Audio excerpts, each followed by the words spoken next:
In a 2012 Audi Q7. First step, you want to unplug it. So back here you can see the plug has a little finger you push in with a little tool like this, like a hook tool, and it'll be easier for me to show you when I get this out of here, but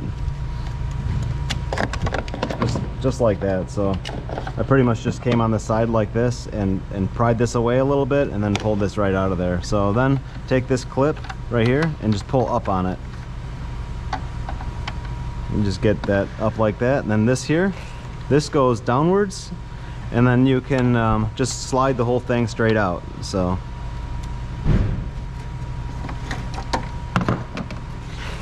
here it is. So you have to wiggle it around a little bit, but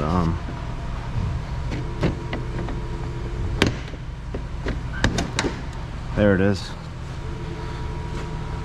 Now there's a cover in the back. This is my low beam right here, so I have to take this cover, slide it to the side, pull that out. There's the bulb, so you can just unplug the bulb like this, and in here there's a little plastic tab. You spin this counterclockwise and then the bulb releases straight out. So there it is. Just kind of reverse procedure. Stick that back in, cover in, push that in, and push the pin down when you're done and plug it in. That's it. So thank you.